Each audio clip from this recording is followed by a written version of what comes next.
Good afternoon, Ayan. Hello, good afternoon, everyone. Am I audible? Yes, you are audible. Okay. Is my screen visible?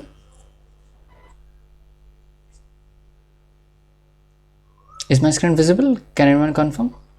Yes. It is visible. Okay, thank you. Good afternoon, everyone. Welcome to this problem solving session for the NPTEL course Introduction to Machine Learning. So, in this session, I will discuss some practice problems of this week's content, which are evaluation measures and ensemble methods, bagging, boosting, all these methods. So and also some problems on decision tree. I will also discuss one or two problems. So these are the topics that I will discuss today, and I will also try to answer your questions and doubts if you have any. So my name is Awan Maiti. I am a PhD scholar in the Department of Computer Science and Engineering at IIT Kharagpur. So we can start this problem solving session.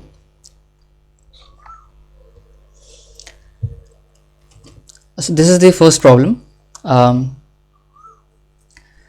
You have two binary classifiers A and B. A has accuracy 0% and B has accuracy 50%. So which classifier is more useful out of A and B? So whether A is more useful than B, or B is more useful, or both are equally good, and the option D is cannot say. So A has accuracy 0% and B has accuracy 50%. Yeah, you can write your answers in the chat.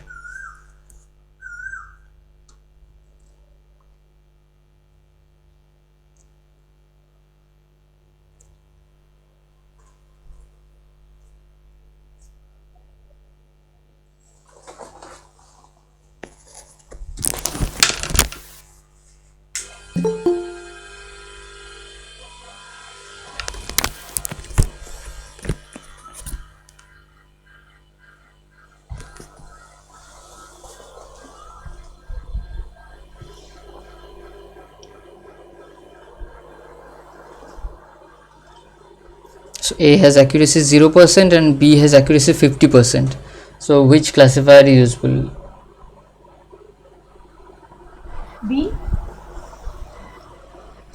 B has accuracy 50%, but A has accuracy 0%. So you are saying B is more useful. Any other answers? Anyone?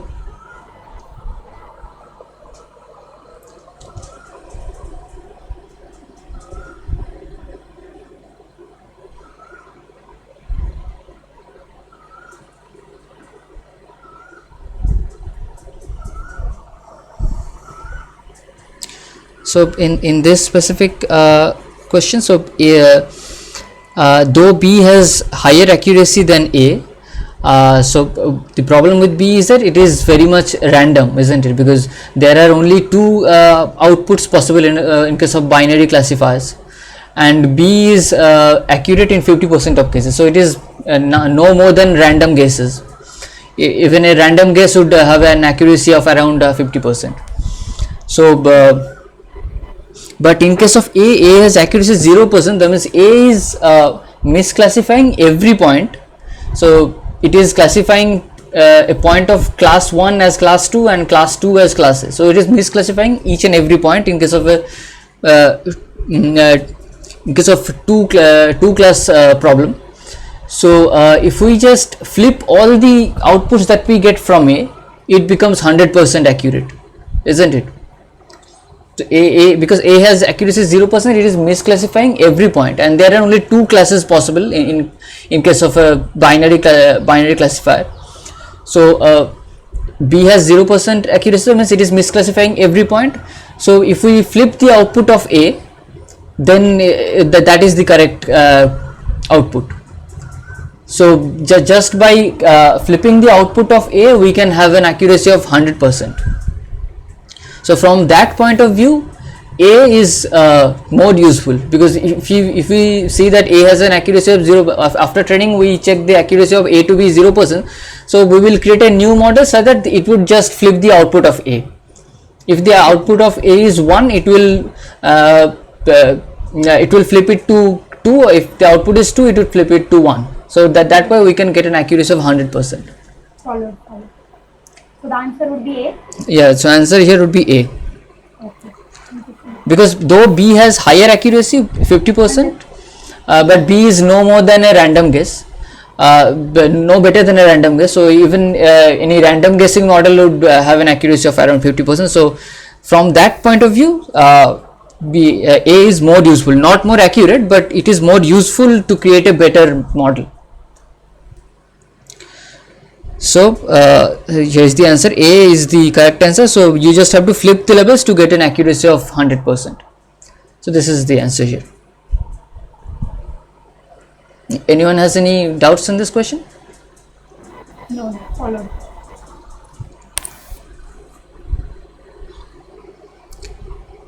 So this is the second question. So sensitivity, I hope all of you have gone through the video lectures. So sensitivity, specificity, precision, recall, all these definitions of all these evaluation measures are already taught in this week's lecture. So sensitivity is same as precision, recall, specificity, none of the above. So what is sensitivity out of these four?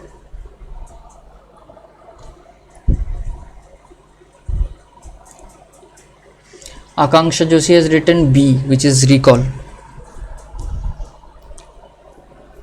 Anyone else?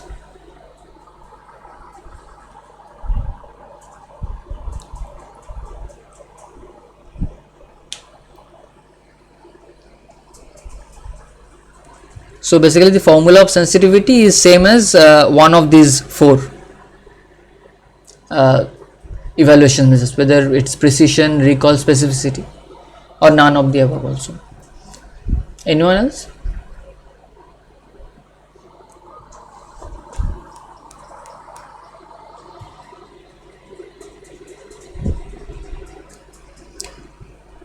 So the definition of sensitivity is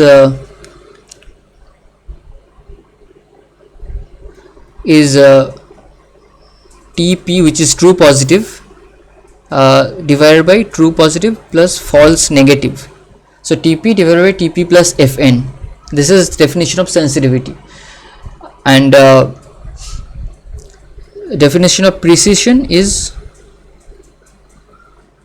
true positive divided by true positive plus false positive. And definition of recall is true positive divided by true positive plus false negative.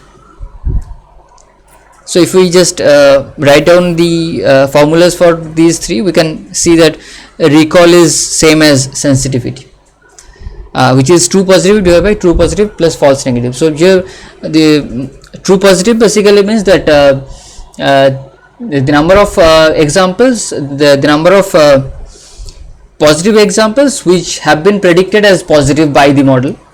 So the number of positive examples which are correctly predicted by the model, that is true positive. And the denominator true positive plus false negative means all the positive examples, all the actually positive examples. So the sensitivity or recall, these two are same things.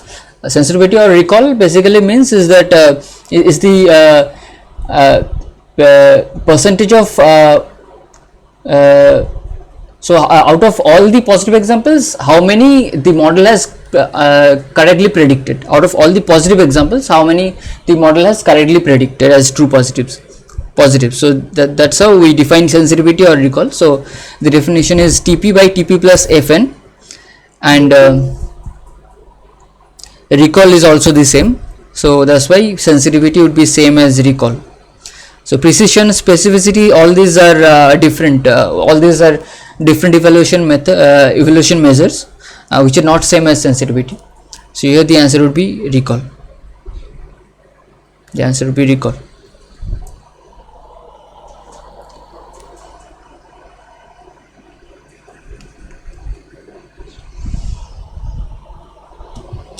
Question 3.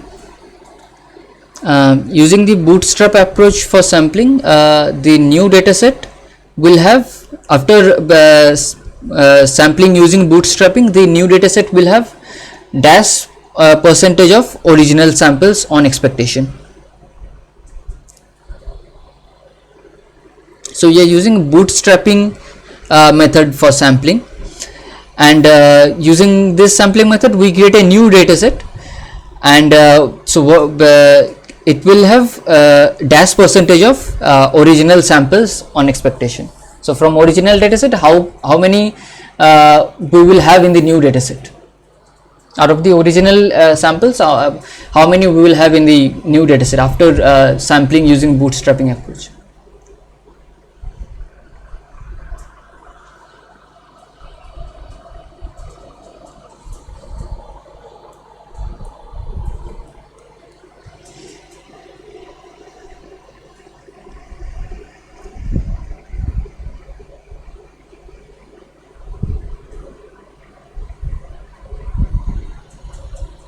Akanksha has written C, which is 63.2%. Okay, so any other answers?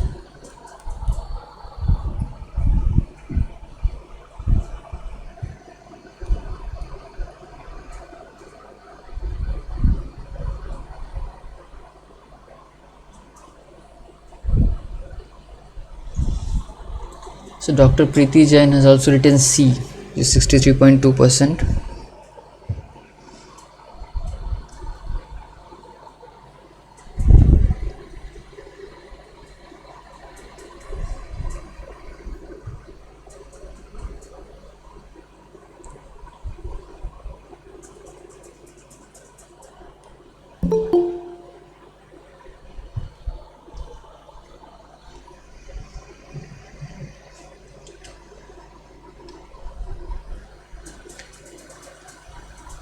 So how do we calculate this? So let's consider we have n samples in our original dataset, and bootstrapping approach is such that we will create a new dataset of n elements. So we will create a new dataset of n elements, but we will sample n times with replacement from the original dataset. So we will sample n times from the original dataset with replacement. So if we have n elements in the data, so the probability that a given sample is not picked at in one turn is 1 minus 1 by n. So 1 by n is the probability that a given sample is it's 1 by n. 1 by n is the probability that a given sample is picked into the new dataset, and 1 minus 1 by n is the probability that it is not picked. So 1 minus 1 by n is the probability that an element is not picked in one turn, and we are doing n such turns, n such samplings from the original dataset. So it would be 1 minus 1 by n whole to the power n. This is the probability that a certain sample from the original dataset is never picked out of all the n turns that we get for sampling. A given data point is never picked. So this is the probability. So now if n is very large, so we have to take the limit of this 1 minus 1 by n whole to the power n. N is infinity. So if we calculate this, we will get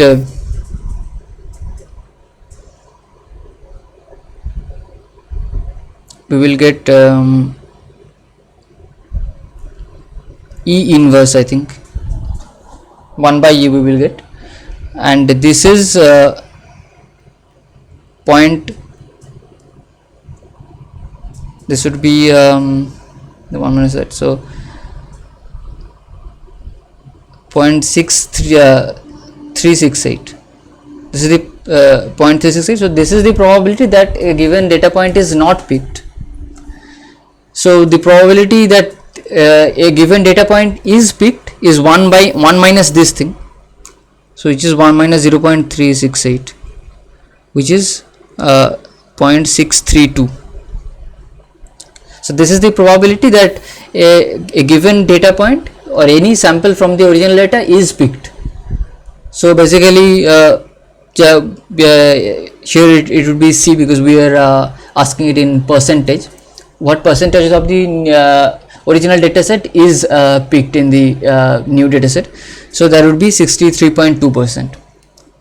So how do we do that? So we are sampling n data points from n times from a dataset containing n samples with replacement. So the probability that a given data point is not picked in one one sampling is 1 minus 1 by n, and we do this for n times. So 1 minus 1 by n whole to the power n. So this is the probability that a given dataset is not picked, and we have to take the limit such that n tends to infinity for a huge dataset.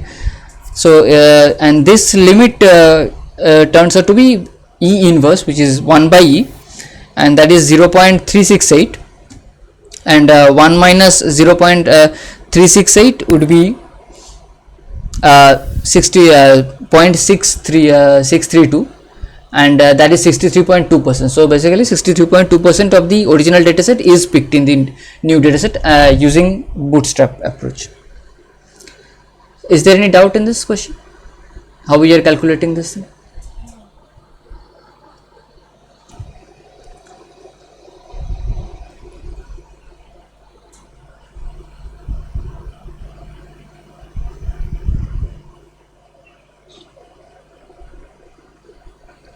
So C would be the right answer, 63.2%.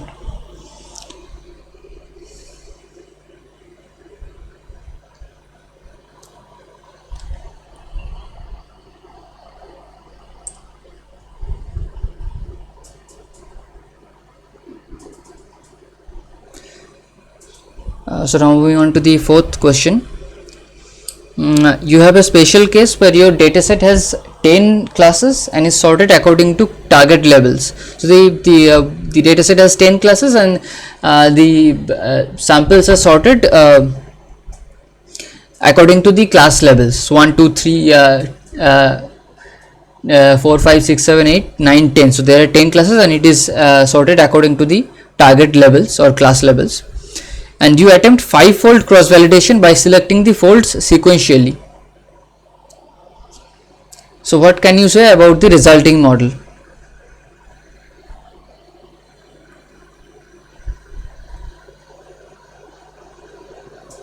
So it will have 100% accuracy, it will have 0% accuracy. Accuracy will depend on how good the model does. Accuracy will depend on the compute power available for training. So which of these following? So there are 10 classes and samples are sorted according to the target levels or class levels, and we are doing 5-fold cross validation sequentially. So first fold is the first 1/5 of the dataset, second fold is second 1/5 of the dataset. That way we are creating 5 folds out of the whole dataset, and then we are doing the cross validation using this 5 folds. So what can we say about the resulting model? How good would that be? Whether it would have 100% accuracy or 0% accuracy, or we cannot say how good it is.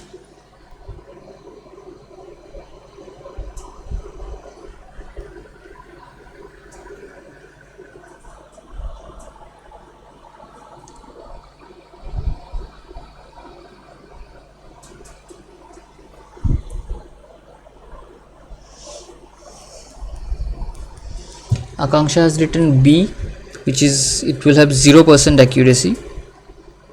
Okay, and Dr. Preeti Jain has written, I think, C, which is accuracy will depend on how much the model, how good the model does.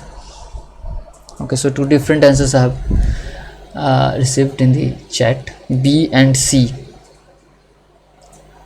So does anyone have any other answers? So does anyone think it will have 100% accuracy?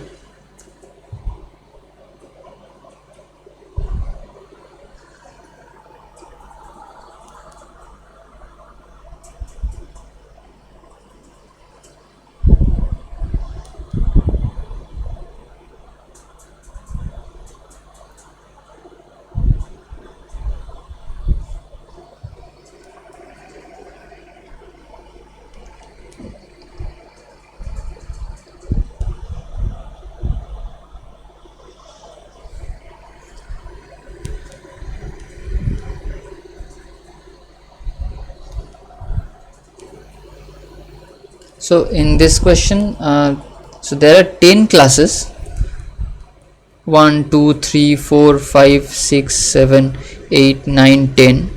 So the 10 classes are there, and the data set is sorted according to the target level. So this way the data samples are sorted, and we are attempting 5-fold cross validation by selecting the folds sequentially. So we are creating 5 folds, like 1 2 3 4 5. This way we are creating 5 folds in the data set. So what will happen if we create those 5 folds sequentially?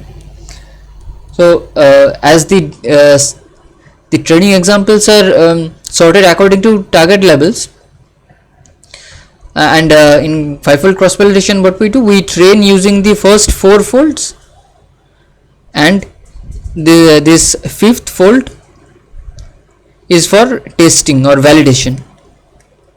This is for validation, and the first 4 folds, these 4 folds should be for training, and again we will repeat the same procedure for the other 4 folds, that we will take other 4 folds as training data set, and one other fold as validation data set. So that way we continue. So if we do the 5-fold cross validation in this way, we will see that the target levels are sorted like this, 1 2 3 4 up to 10. So this the 5th fold will contain some target levels which has never appeared in these 4 folds. It might happen, isn't it? Because the data set is sorted according to the target levels, and if we create the 5 folds sequentially in this way, so the 5th fold will contain some target levels which has never been seen in this training data set containing these 4 folds, because these 4 folds are for training only, and this 5th fold is for validation. So we train using these 4 folds, and it can happen that some training levels are present in 5th fold only. Let's say only 9 and 10 are present in 5th fold only, 9 and 10 class levels, which are not present in any of these 4 folds. So in that case, the trained model has seen only these 4 folds, so it has not seen 9 or 10. It can happen. So that way it will not be able to predict the classes 9 and 10 while validation on this 5th fold. So it will have 0 accuracy in that case. It has never seen those class levels, so it will not be able to correctly classify the data points in the 5th fold. So it will have 0% accuracy.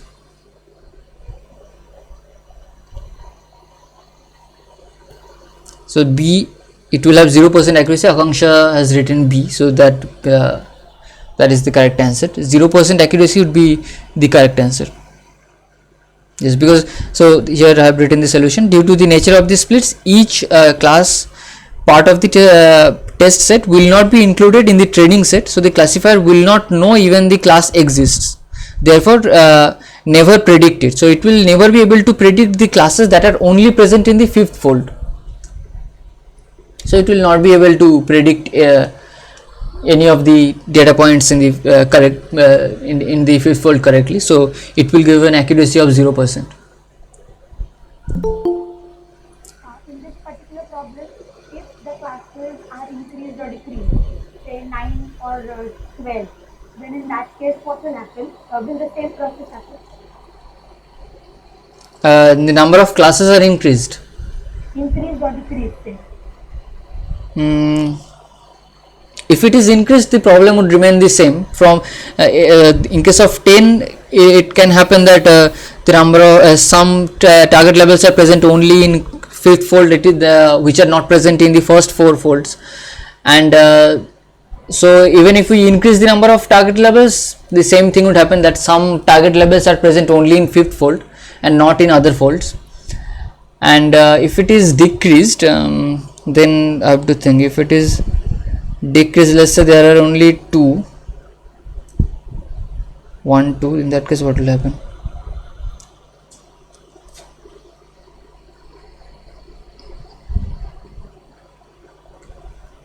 Mm, I have to think about that. I'm getting a little confused. If it is reduced, then what will happen? Mm, right now I will not be able to answer. I have to think about it a little. That if we reduce the number of target levels, it might happen that it will have. Uh,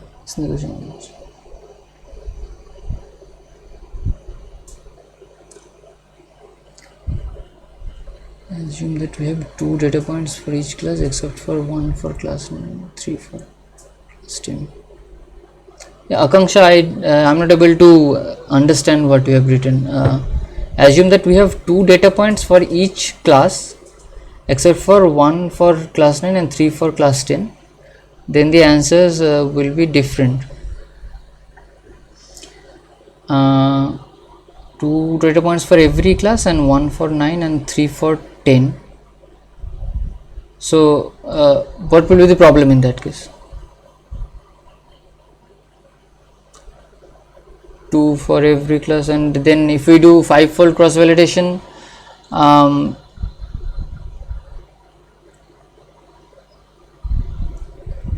yeah, in that case it will be able to see some of uh,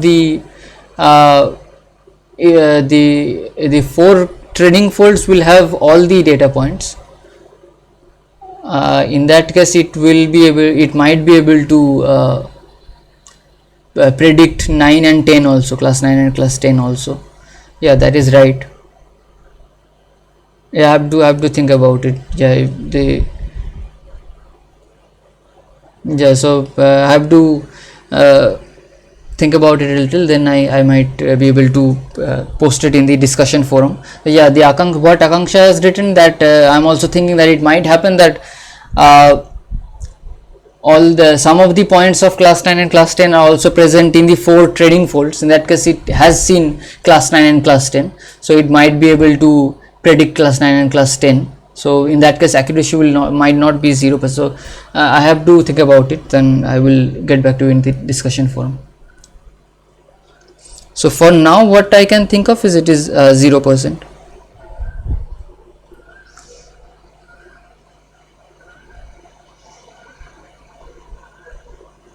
But if the each target level has equal number of training samples, in that case 0% would be uh, the accuracy, because in that case each target level has equal number of training samples, then the fifth fold will contain 9 and 10 only, and the first four folds will not contain any examples of 9 and 10. So in that case it would be 0%. But the case where some elements of 9 and 10 are also present in the four training folds, in that case it might be different. I have to think about it.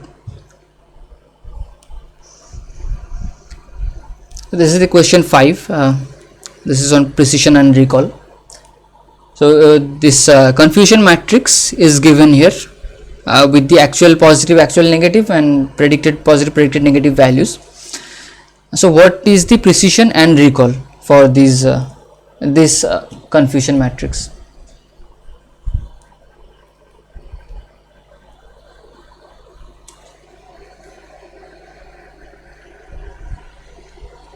So you just have to use the formula for precision and recall. You have to find out which points are true positives and true negatives, false positives and false negatives. So you have to find out which cell represents which of these terms, and then you have to use the formula for precision and recall.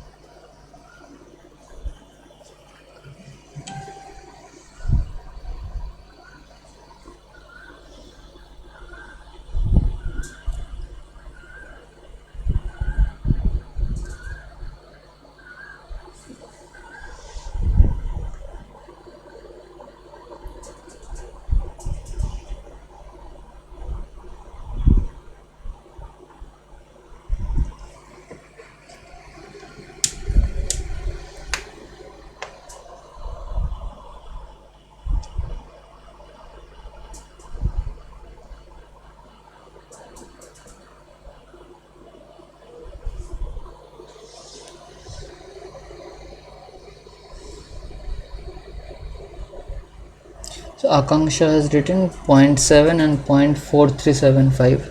That is option D. Has anyone else computed this?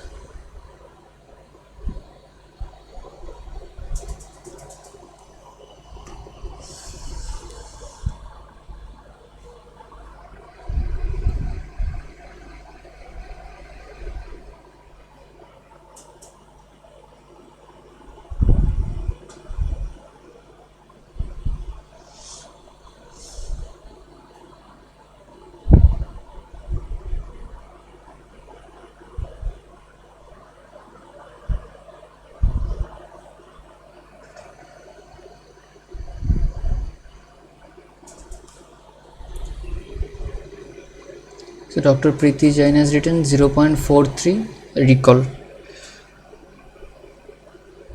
So there are two options which is the same recall value. A and D both has this recall value 0.43.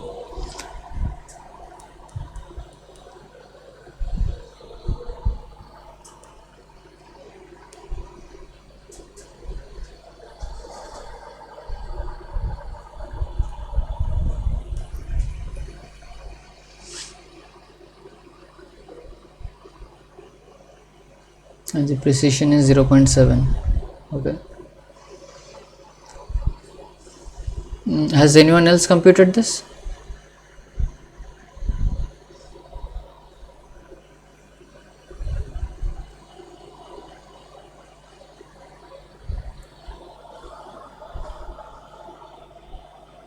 So Dr. Preeti Jain is also saying B. Is it B or yeah? It 0.7 and 0.4375 is D. So you have written B. It should not be B.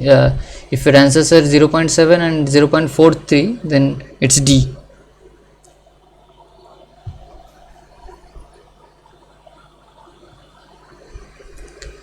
So to answer this question, first you have to find out which cell represents what. So we have to find out what is TP, TN, FP and FN. So you have to find out which cell represents which of these four things. So this first cell is TP, which is true positive, and this cell is true negative. Then this cell is false positive, and this cell is false negative.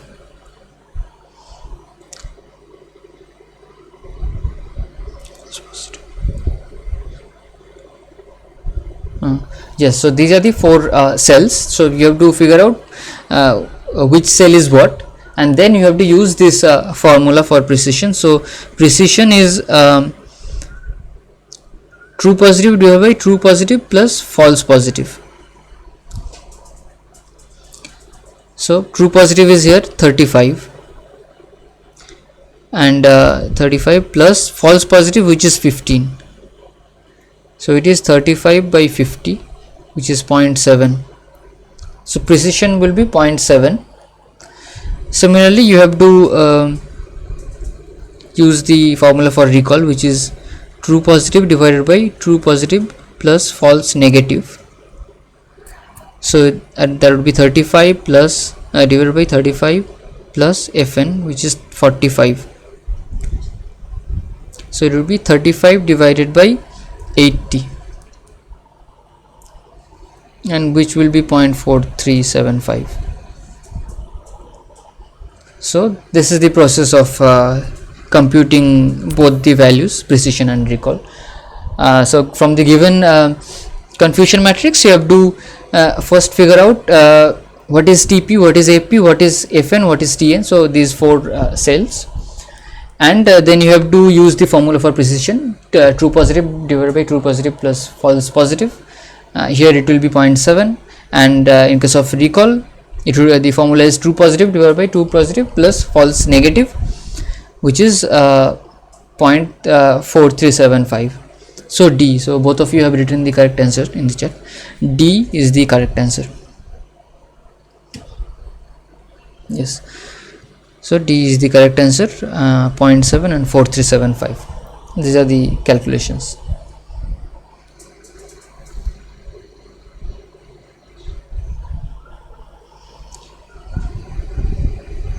Question 6. This is also on precision and recall. Suppose I have 10,000 emails in my mailbox, out of which 200 are spams. So we are actually building a spam detection model. The spam detection system detects 150 emails as spam, out of which 50 are actually spams. So what is the precision and recall for my spam detection system? So there are 200 actual spam mails, and the spam detection system is detecting 150 out of that 150 spams, out of which 50 are actually spam and 100 are not actually spams, that it is still detecting as spam, so that is incorrectly detecting 100 mails as spams. In that case, what will be the precision and recall for this spam detection system?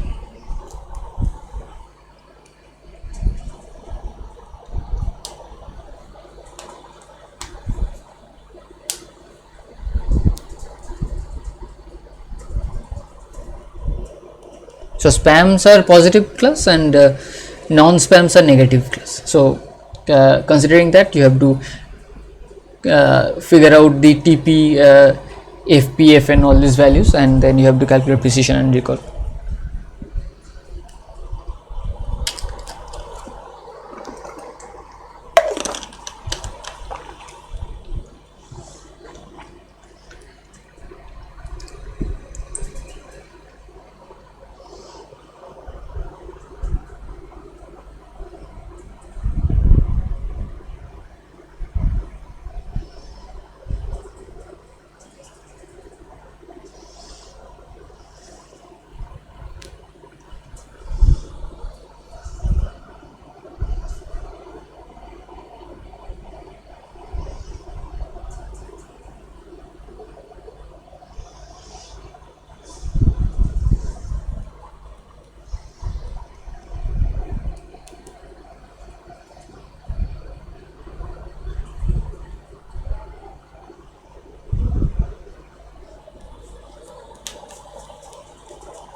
Has anyone come up with the answer?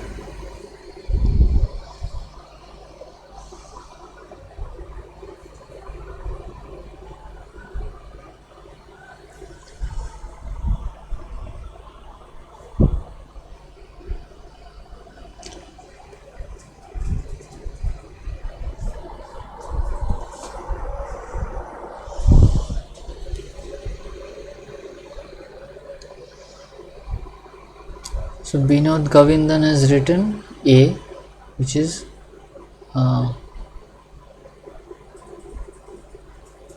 precision is 33.3% and recall is 25%. Binod is saying.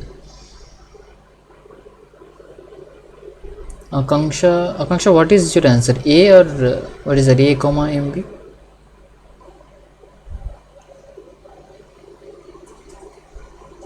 Okay, A is the answer.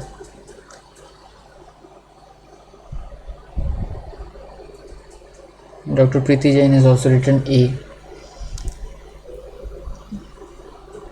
Anyone else? Has anyone computed any other answers?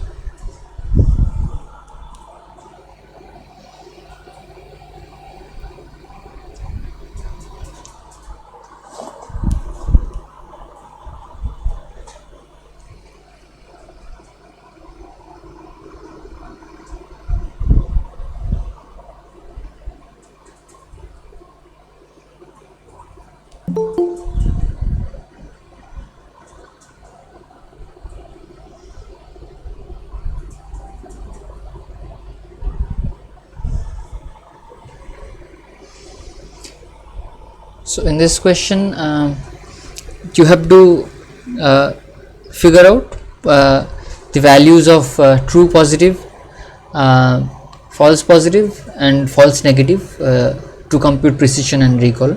So this is a spam detection system. So a spam is a positive class and a non-spam is a negative class. So considering that, you have to compute Tn, Fp and Tp, Fp and Fn. So 2 Tp, which is true positive. So what is the true positive in this case? So true positive is the actual class is positive and it has been predicted as positive. So 50 are actually spams that have been predicted correctly. So TP is 50 and what will be FP? FP is false positive, that is it is not positive but has been predicted as positive. So it has predicted 150 spams, out of which 50 are actually spam. So that means 150 minus 50, that is 100. So 100 mails are non-spams, but it has been those mails have been predicted as spams. So FP would be 100. So precision will be true positive divided by true positive plus false negative. So true positive is 50 and false positive is 100. So 50 by 150, so that is 0.33 or 33%. And similarly for recall, you need TP and Fn. So TP you have already computed, which is 50. And what would be Fn in case of recall? So Fn is false negatives. So false negatives means they're actually positives but has been predicted as negatives. So there are 200 spams and 50 have been predicted correctly. So there are 200 minus 50, 150 spams which have been predicted as negative, falsely predicted as negative. So those are inaccurate predictions. So 200 minus 50, 150 is false negatives, which are positives, but the model has predicted as negative. So that's why false negative is 150. So recall will be this true positive divided by true positive plus false negative. So 50 divided by 50 plus 150. So it will be 50 by 200. So 0.25.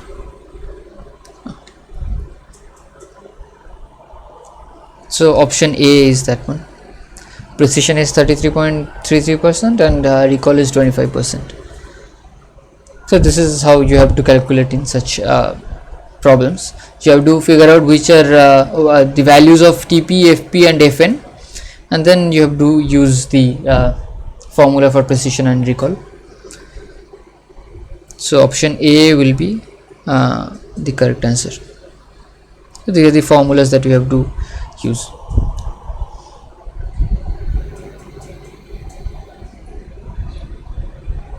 Oh sorry, yes, Dr. Preeti Jain is right here. So it will be TP divided by TP plus FP, and FP is 100. Yes, thank you for the correction. Yeah, so it was written as Fn but it should be FP actually.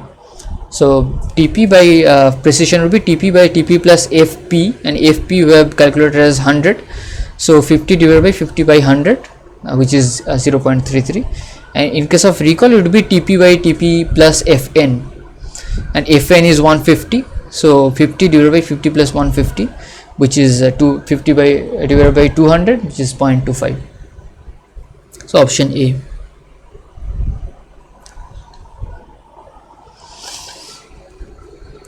So does anyone have any doubts or questions in this question?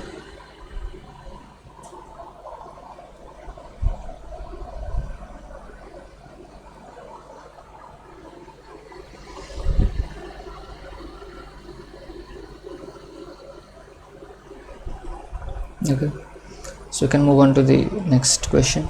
Almost 1 hour is done, so I have to create a new meeting link, otherwise this meeting would end eventually, because Google Meet doesn't allow meetings for more than 1 hour. So I'm creating a new meeting, and I'm sharing it in the meeting, in this meetings chat, and please join the new meeting using the meeting link that I'm sharing now.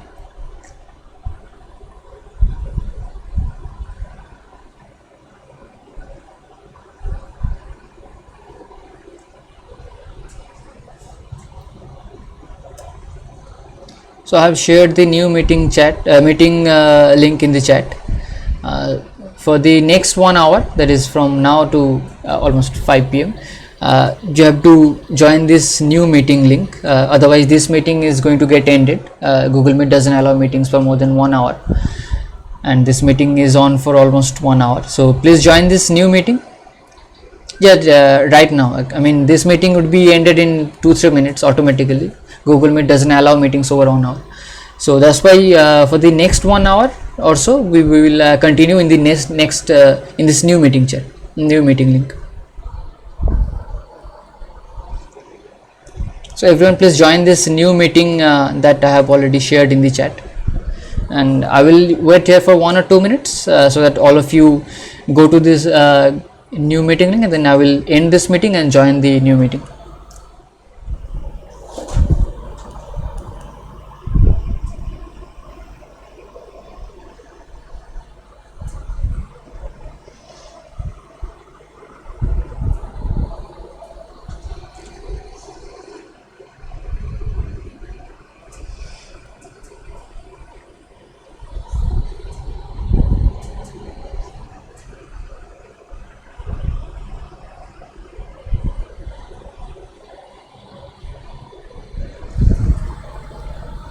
I can still see 3 persons in this meeting.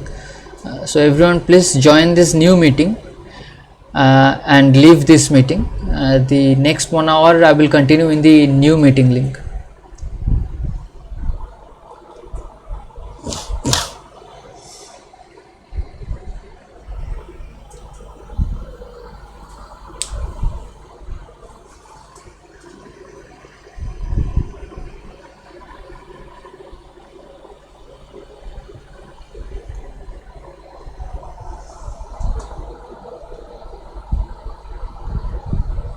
Those who have not joined the new meeting yet, please join it right now.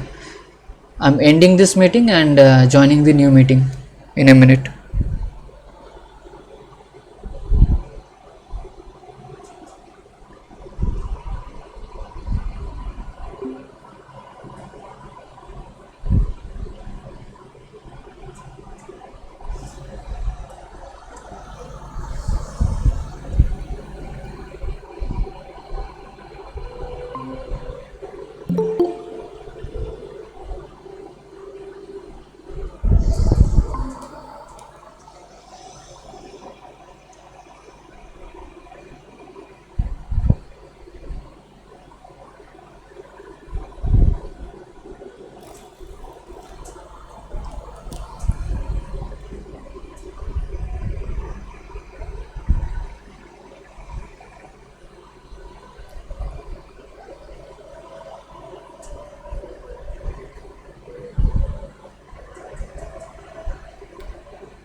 Hello, am I audible?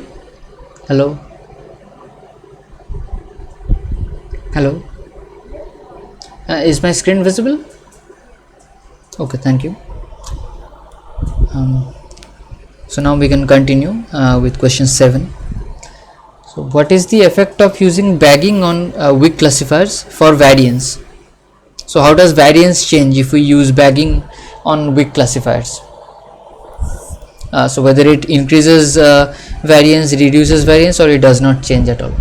So what will happen to the variance of the weak classifier if we use bagging?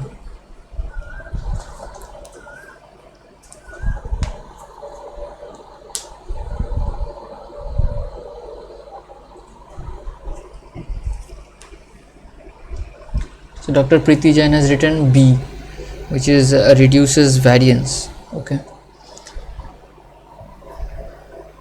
Any other answers in the chat?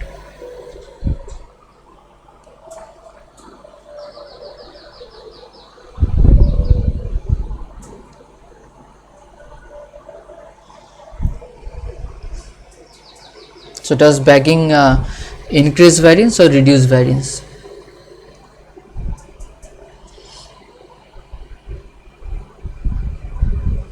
Akanksha Joshi has written A, which is increases variance. Okay, so two different answers I have got in the chat, A and B. One says increases variance and another says reduces variance. Any other answers, anyone?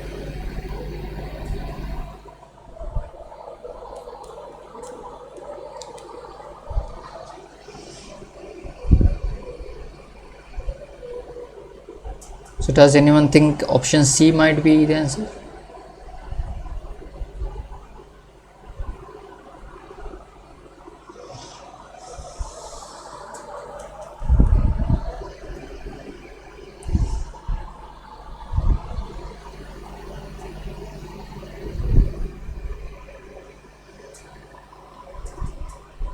So in bagging, what we do is that we create uh,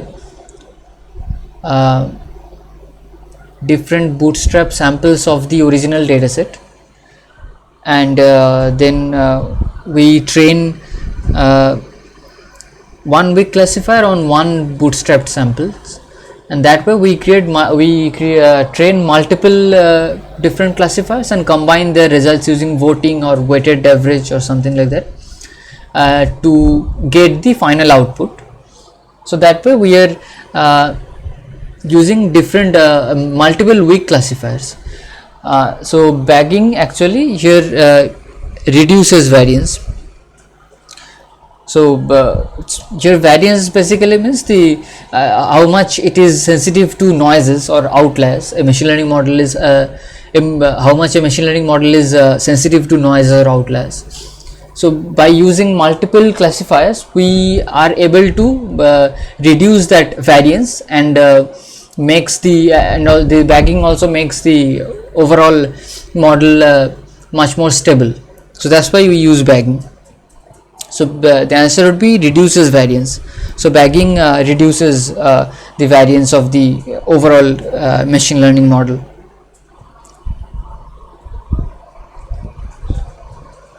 So B would be the right answer. So it has been taught in the lecture, so you can refer to the video lectures. Question 8. You are building a model to detect cancer. Which metric will you prefer for evaluating your model? So there are four options: accuracy, sensitivity, specificity, and MSE, which is mean squared error. So which evaluation measure will you consider for evaluating the cancer detection model?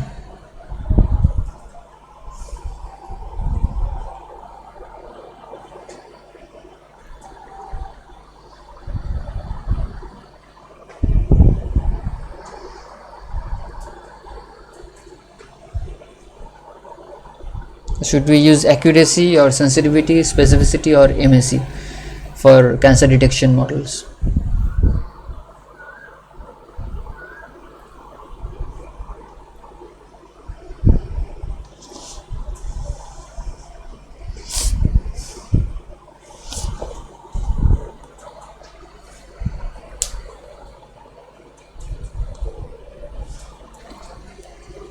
Akanksha Joshi has written sensitivity, which is option B, and Dr. Preeti Jain has written A, which is accuracy. So again, I'm getting two different answers in the chat. So A and B, these are the two answers I'm getting in the chat. So will it be accuracy or sensitivity? Anyone else?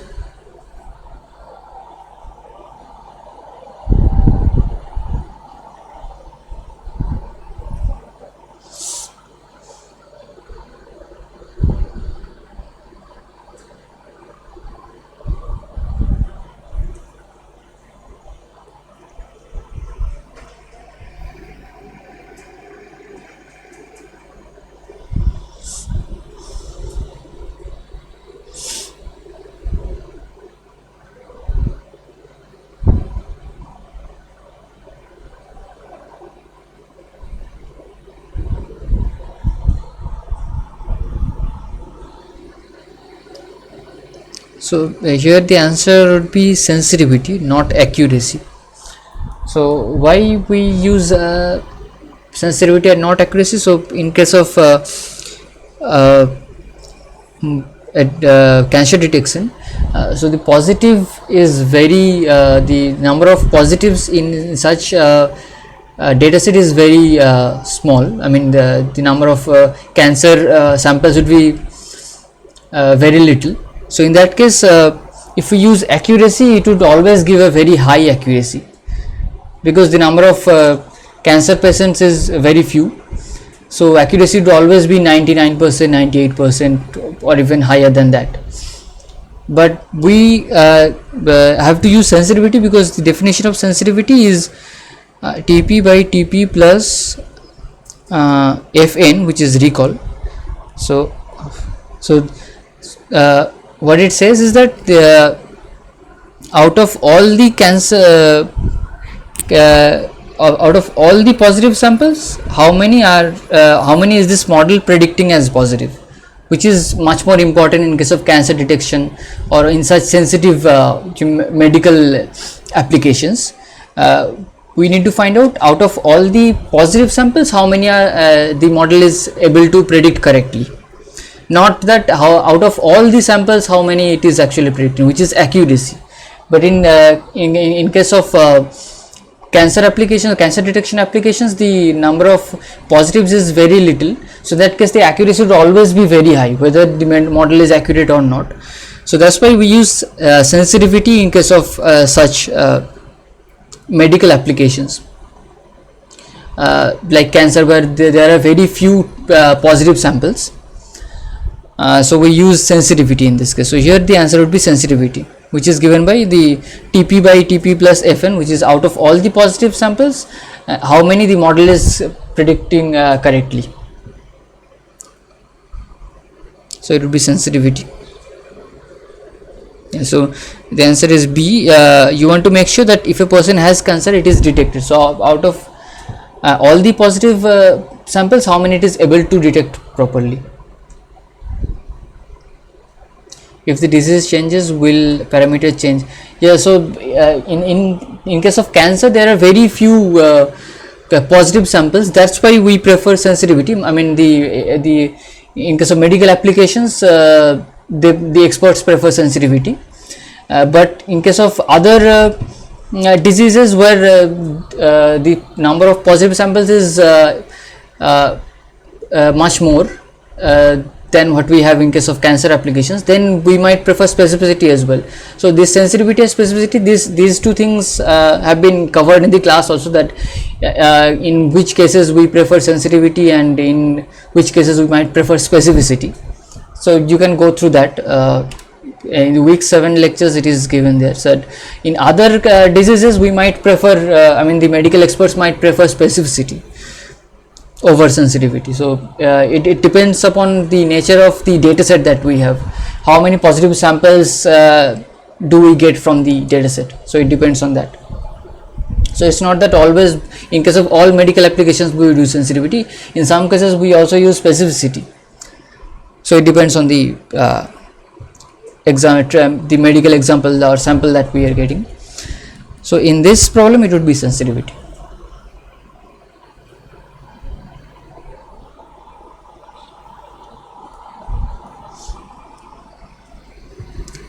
So now moving on to the question 9. So there are two statements, A and B. A says that boosting takes many weak learners and combine them into a strong learner, and B says boosting determines the proportion of importance each weak learner should be assigned and weights its prediction by it and combines them to make the final prediction. So these are the two statements, A and B, and you have to answer whether which of these statements are correct. Both can also be correct. So whether A is true, B is true, and B is a correct explanation of A. A is true, B is true, but B is not the correct explanation for A. Option C is A is true, B is false. Option D is both A and B are false. So which of these four options is correct? Whether both A and B are correct, or only one of them are correct, or both are false. and also whether B is the correct explanation of A or not. So A says boosting takes many weak learners and combines them into a stronger learner, and B says boosting determines the proportion of importance each weak learner should be assigned and weighs its prediction by it and combines them to make the final prediction.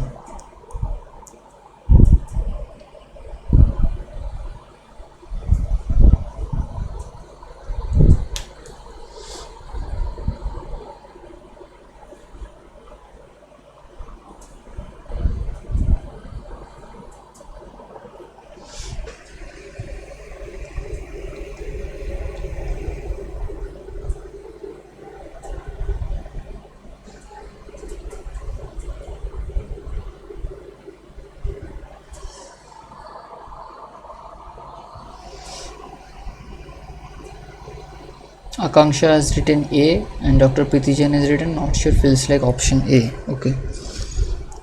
So anyone else?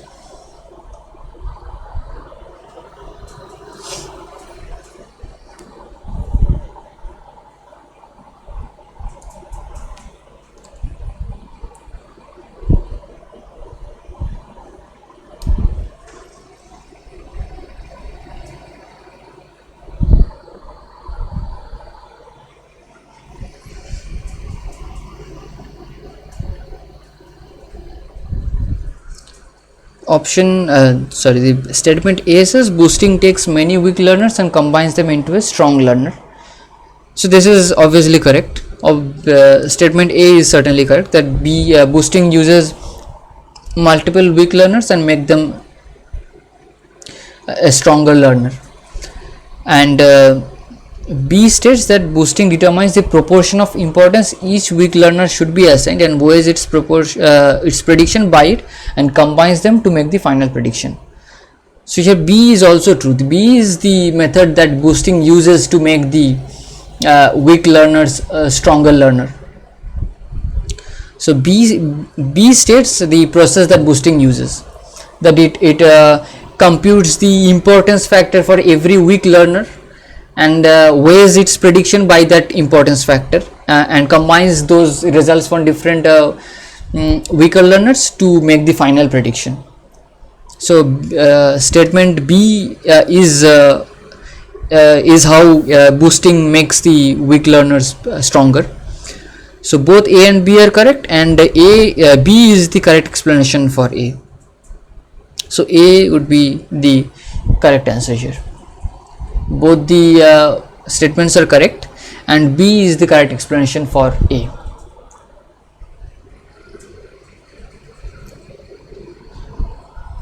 So A would be the correct answer.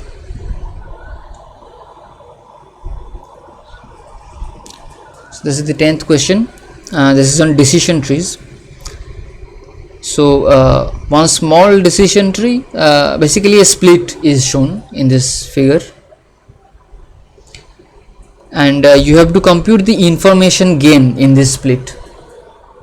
So the entropy in the parent node is given, which is 0.996, and there are 30 examples, and out of those 30 examples, 17 go to the left subtree, and left subtree has an entropy of 0.787, and 13 examples go to the right subtree and it has an entropy of 0.391. So using these informations, you have to calculate the information gain for this decision tree. If we use this split, what is the information gain? Okay.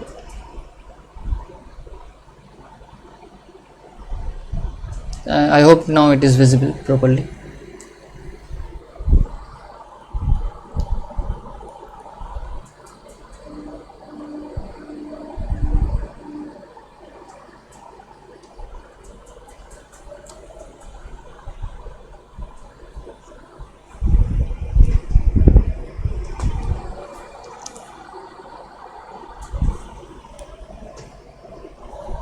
You have to compute the information gain in this decision tree or in this split.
So Dr. Pithijan says not yet memorized formula for information gain. Yeah, it's okay. Anyone who has memorized the formula or who knows the formula how to calculate this information gain? This is actually very easy information gain, because the entropy values and the number of examples that are going to different subtrees are already given. So calculating information gain in this case is much easier than in other examples.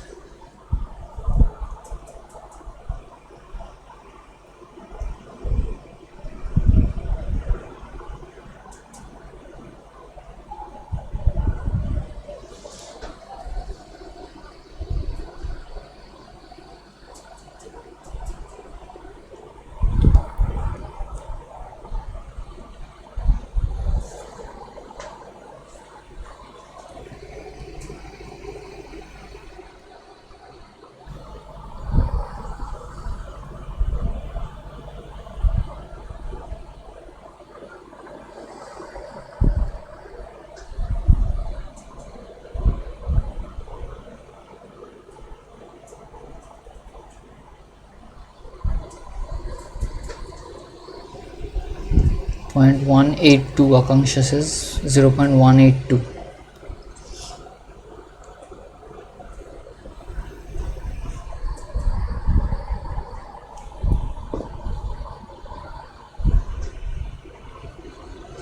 We know that's written 0.082. Two different answers I'm getting.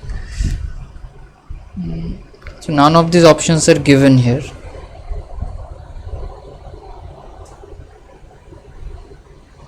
Zero 0.182 is not given in the options, and 0.08 is also not in the options. I think there might be some calculation mistakes there. You can recheck your answers.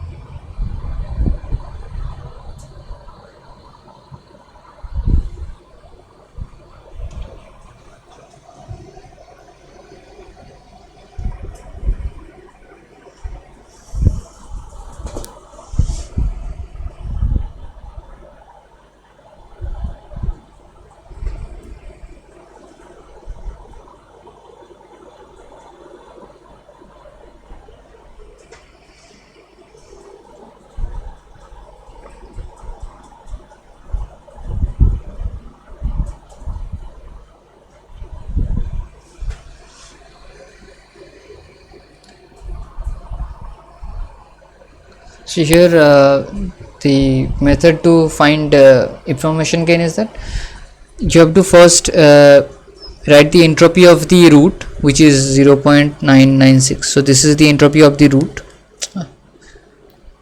minus the combined entropy of the two branches.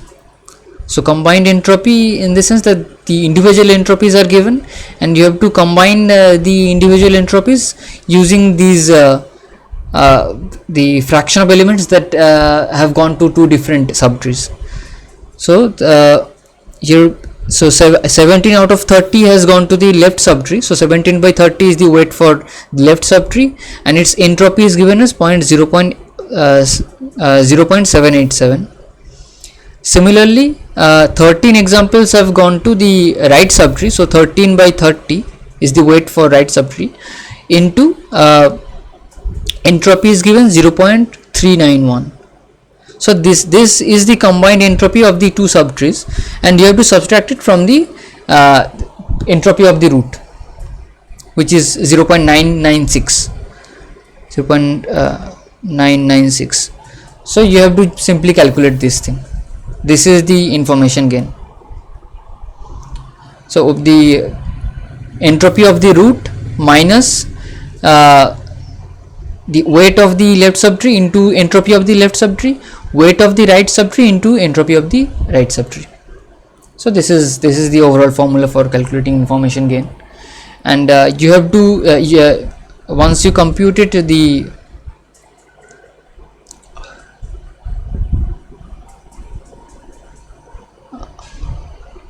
The result would be, I think, A.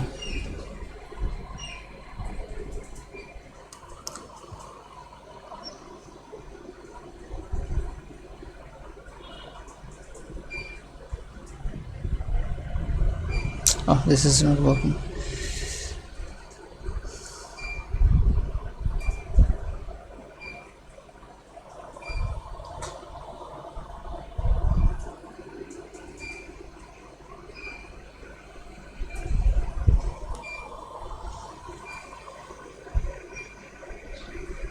So this is the formula that you have used. You have to use, and the correct answer would be A once you compute it. So 0.380, that would be the right answer. So Akankshan, we know there's written different answers. You can recheck your calculation. There might be some mistakes in the calculation. So the correct answer would be A, 0.380. Is there any doubt or any other queries in this question?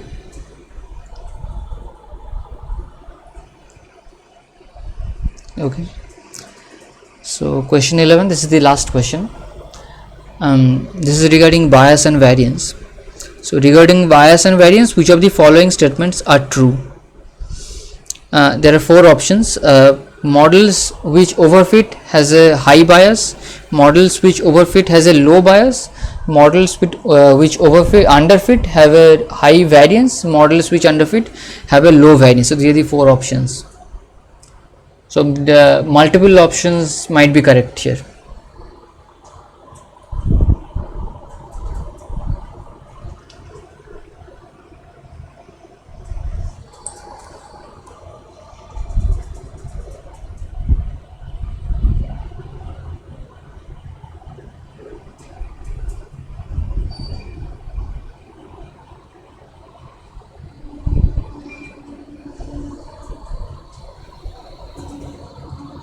Akanksha says B and D. B is models which overfit have a low bias, and D is models which underfit have a low variance.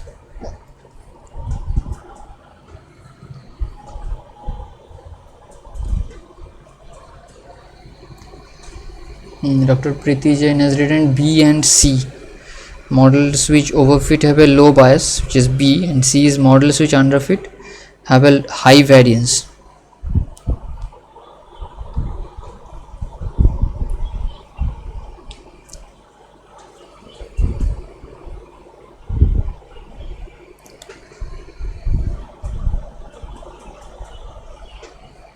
Any other answers?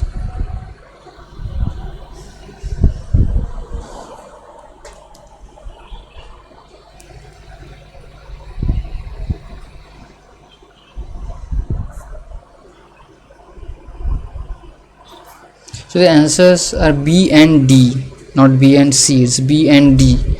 So overfitting basically means that the training error is very low, so it has low bias, and underfitting means underfitting means it has high variance. It has low variance, so it would be D. So B and D are correct answers. So the explanation is also written here. So in supervised learning, underfitting happens when a model is unable to capture the underlying pattern of the data. So these models usually have high bias and low variance, and overfitting happens when our model captures the noise along with the underlying pattern in data. So such models have low bias and high variance. So that's why the models which have which overfit have a low bias, and models which underfit have low variance. So B and D are the correct answers. So answer will be B and D. So these were the questions that I wanted to discuss in this problem solving session. So now if you have any doubts or questions regarding the questions that I have discussed today, you can ask, or if you have any other questions or doubts, you can also ask.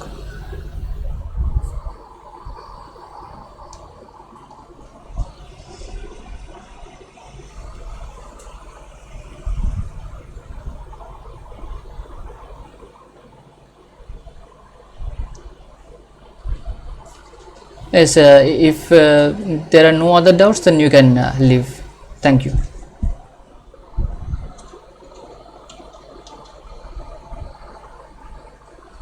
Thank you everyone. If there are no other doubts, we can you may leave this meeting and I will end this meeting.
Thank you everyone. I'm ending this meeting now.